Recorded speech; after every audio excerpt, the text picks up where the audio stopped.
I just want to share a short story. I only have a few minutes to do it, but it's Independence Day, and 4 years ago, on Independence Day, I left my husband. There was so much abuse in my marriage that to sit here and tell you 4 years ago the struggles, the things I've endured, waking up to a lot of horrible things. When I first lived at the women's shelter in 2010, the only way I could go to sleep at the women's shelter is I would listen to a certain program at night and listen to rebroadcasts or whatever I could to calm myself down. And there was a certain reporter on that show that he would be on the broadcast, and it was the only time I could calm myself down. And I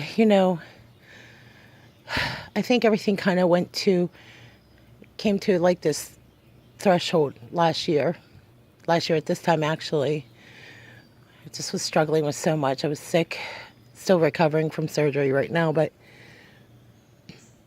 that I would have never expected that person that would calm me down on the radio show or TV show that I would listen to turned out to be my boyfriend. So we've been dating a year, and I'm here celebrating that almost 1 year of dating him. If I were to tell you that I don't have issues, that would be a lie. But to live from shelter to shelter, literally almost in my car, going cross country, and then to find him, I just always tell him that story, like how emotional I get. But I'm so happy. I'm so happy. I prayed every day to get through this, and then I think how grateful I am to be in these surroundings and to be next to him on the 4th of July, the very day that I declared Independence Day.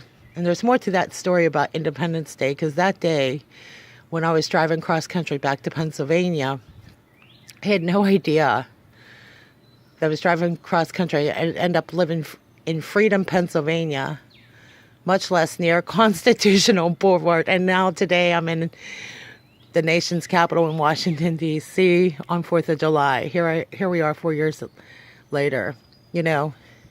It's nice to not have to look back in the past and look forward. And being here on 4th of July, I can't think of a better way to spend this 4th of July, not looking backward, but looking forward. America has a new opportunity to experience real freedom. And we have a lot of time that we need to heal and recover as a nation.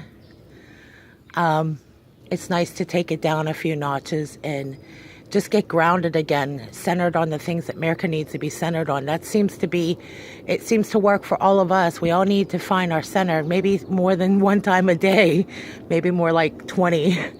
But I think America needs to get itself grounded again and get centered on the issues instead of being everybody's whipping post. And the American people need and deserve to have these... America needs to heal and recover. Ironically, when you listen to all the coverage about the healthcare bill and all that included, to me, it's like America just has to take care of itself. It doesn't need to be worried about all these other challenges.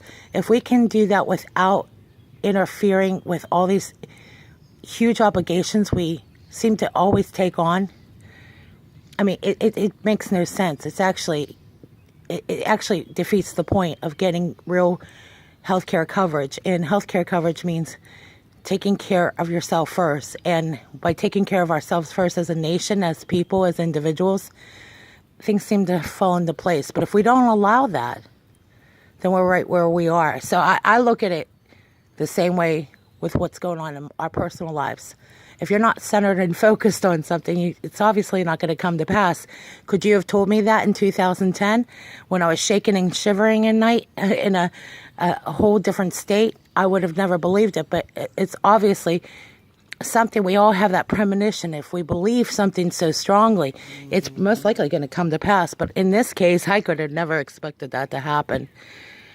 And I tell him that story all the time, and he chuckles, and I'm kind of glad he does. But he was the only thing that could calm me down at night. And now I get to hold his hand every night.